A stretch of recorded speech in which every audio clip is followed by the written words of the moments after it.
The world remembers her as one of the most beautiful women alive, a symbol of confidence, seduction, and success. But Stephanie Seymour didn't always see herself that way. And maybe that's what made her story more complex than it seemed. People just see the surface, and they don't really go any further than that. They don't get into the substance. She was in every magazine, on every billboard, in every catalog. And yet, no one really knew what it felt like to be her. The pressure to stay perfect. The grief that shaped her life behind the scenes and the silence that followed it all. I feel great. I feel confident. But when I look in the mirror, my reflection doesn't always match how I feel inside. This is not a story about fame.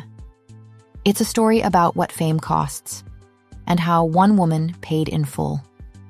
Long before the world knew her name, Stephanie Seymour lived a quiet, sunlit life in San Diego. She wasn't chasing cameras, and she certainly wasn't thinking about fame. What she did have was height, awkward limbs, and a restlessness that hadn't yet found direction. Her cousin William would later describe her as all legs and discomfort, growing too fast, too tall, before she was ready for it. She just had a lot of growing pains. Her legs hurt. She was just tall. Like so many future supermodels, Stephanie didn't grow up seeing herself that way. She wasn't the kind of girl who looked in the mirror and saw a supermodel. She was shy, unsure of herself, and, like so many teenagers, she didn't quite understand yet what made her unique. I didn't think I was anything so special. I just had dreams. But someone else saw it early. Her mother. A woman who loved photography, who had an eye for light and expression, and who believed instinctively that there was something rare about her daughter. She recognized not just her daughter's beauty, but the presence she carried in front of a lens. And more importantly, she believed in her. It was her mother who helped her submit photos to a modeling competition called Elite's Look of the Year. Stephanie was just 14. Thousands of girls applied, but only 70 were chosen. Among them were names that would shape the future of fashion: Cindy Crawford, Hunter Reno, and Stephanie herself. She didn't win the contest. Neither did Cindy. But that didn't matter. Because what mattered was the door, and it had quietly, irreversibly opened. We loved doing his shows. We loved doing his campaigns. Everything was always the best. It was always to the maximum. From that moment on, everything began to move. By 17, she was signed to Elite. By 18, she was already living in New York and in a relationship with John Casablancas, the head of the agency.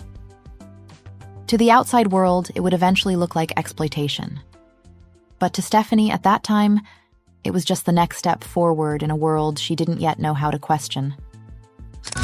When you're so young like that, you don't even think about it. You just go and you do it, you know?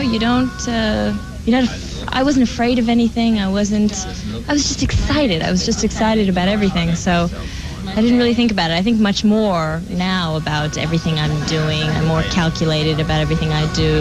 What's striking about this part of her story isn't just how quickly she entered the fashion system. It's how quietly it happened. There was no moment where she paused, no space to wonder whether she was ready.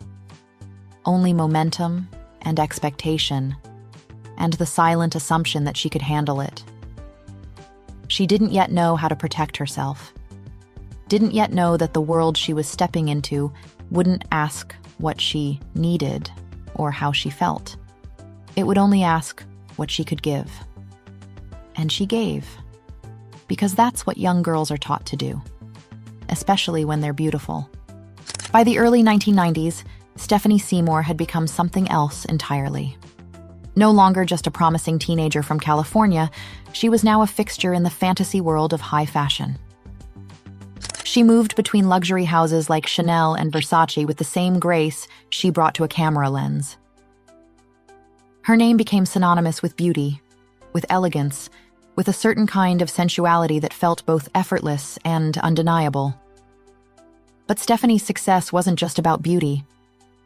It was about how she used it, the way she moved, the way she held herself, the way she used her face like a language only she knew. She didn't just stand there for the camera.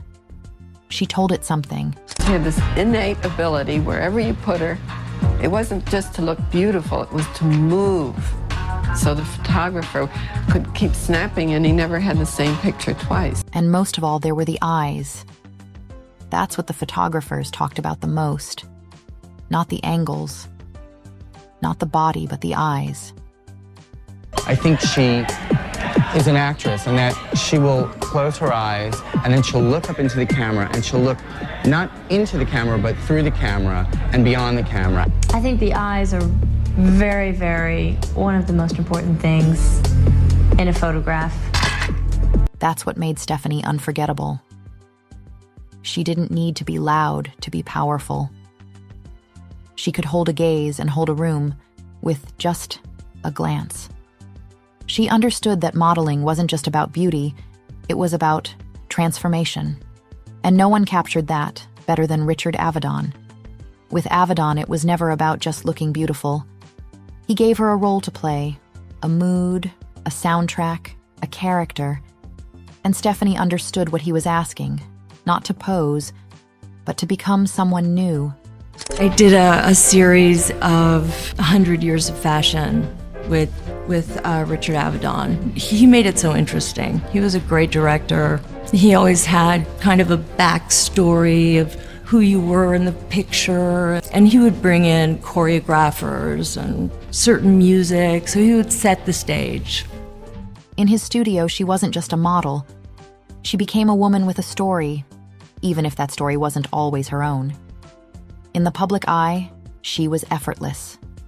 But behind the camera, Stephanie was constantly working, reinventing herself with every shoot, every season, every glance. And yet, when asked about her runway walk, the one that had stunned so many editors and designers, she downplayed it, almost shrugged it off. I think lingerie is sexy, but obviously that's not what makes someone sexy. Sexy, it's very subjective to anyone. Sexy can be vulgar, but sexy can be elegant, sexy can be charming, sexy can be provocative, you know? Stephanie didn't just model lingerie. She redefined what it meant to sell it. Her work with Victoria's Secret came at a time when the brand was still finding its identity, and Stephanie helped shape it. With her, the catalog wasn't just about fantasy, it became intimate and personal, like she was speaking directly to the woman flipping through it, or the man quietly borrowing it from her stack. Even if I'm not feeling sexy, I make myself feel sexy so that I can do my job and get it done. For millions of people, Stephanie Seymour was the first model they remembered. The first face taped to bedroom walls. The first person to make beauty look both distant and somehow reachable. She had become a household name. Not because she tried to be, but because something in her presence stayed with you. She was glamorous, yes. But she was also warm, familiar, even funny. And in an industry built on perfection, that made her unforgettable. But while the cameras kept clicking and her name kept growing, there were things she wasn't saying out loud. Things the industry never asked, and never gave her space to express. I did this photograph where I was hanging from the limb of a tree, but naked, from behind. And it's such a beautiful photograph. She was building a legacy. But at the same time, she was quietly learning that fame, especially for women in fashion, comes with an expiration date no one tells you about. And even in her peak years, that knowledge was already starting to settle in the background. There's something the fashion industry rarely talks about. What happens when a woman who's built her identity around being seen decides to walk away? Not because she failed, but because something more important came along. At the height of her career, when her image was still plastered across billboards and catalog covers, Stephanie Seymour stepped back, not in scandal, not in burnout, but in choice. She became a mother. And suddenly, her world wasn't about castings or collections anymore. It was about stability, routine, and being present. She didn't leave fashion completely, but she started turning things down. The shoots, the travel, the endless cycle of reinvention, it all took a backseat to something that finally felt like hers. I just wanted to have a baby, so I had one. I wanted to have another, so I had another. For a while, she kept a foot in both worlds, modeling when she wanted to, on her own terms, and disappearing when she didn't. It wasn't about maintaining fame. It was about protecting what mattered.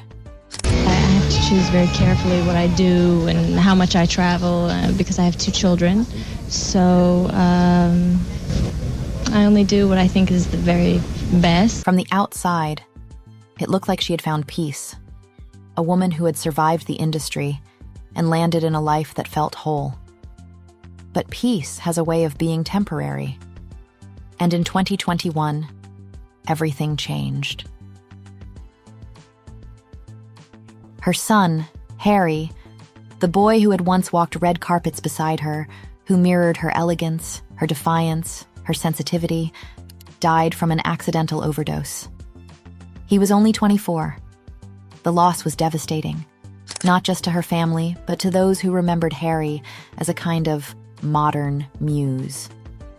There were no public interviews, no statements, just a quiet obituary, and the silence that followed.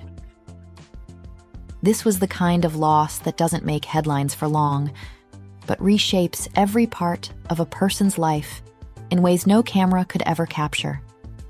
The world may have known Stephanie Seymour for her beauty, but what defined her, in the end, wasn't how she looked under the lights. It was how she carried the weight no one else could see. After more than a decade out of the spotlight, Stephanie Seymour returned to the runway in 2023.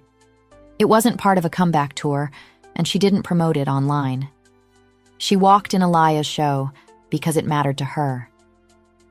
He had been one of the first designers to truly believe in her, and this was her way of showing up. She didn't move like someone trying to prove she could still do it. She moved like someone who knew exactly what she had already done. At 55, she wasn't pretending to be who she was at 25. She looked different. She walked differently, but that's what made it matter. The fashion press called it a powerful moment. Not because it was nostalgic, but because it was real. Stephanie Seymour once said, "If I think that Harry would love something, I do it. And it helps." That was how she explained her quiet return to fashion. Not to reclaim anything, not to prove anything, but to feel close to her son.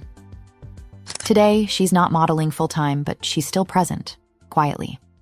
She attends select shows, she supports exhibitions, and she's part of the Alaya Foundation, preserving the work of the man who gave her a voice early on. She's also a grandmother now, something she's spoken about with pride. And while she rarely gives interviews, when she does, they're honest, emotional, and rooted in loss. She didn't return to relive anything. She returned to show that she's still here, just on her own terms now.